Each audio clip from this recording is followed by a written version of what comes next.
Welcome to Blizzard Fire. We hope this video helps fire up your solution. You begin by naming the single outcome you want your audience to remember. This drives everything.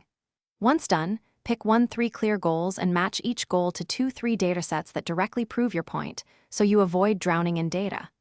Make sure to create one slide per goal with a concise headline, a single visual, and a written takeaway.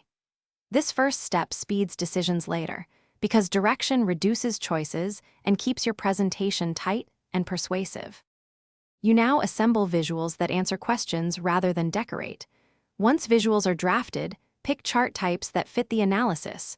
Trend lines for time, bars for comparisons, and stack charts only when parts sum to a whole.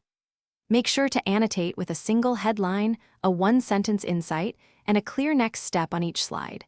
This keeps cognitive load low. Also standardize colors and highlight one number per slide so the audience knows where to look immediately. You finish by rehearsing aloud, timing each slide to 1 to 1.5 minutes so pacing stays consistent. Once done, export a PDF version and confirm fonts, alignment, and legible data labels. This prevents display issues. Make sure to rehearse transitions and prepare 2 backups, raw data files and static screenshots of your visuals.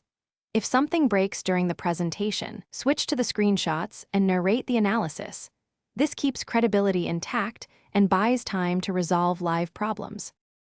Thanks for watching. If you found this helpful, don't forget to like and subscribe.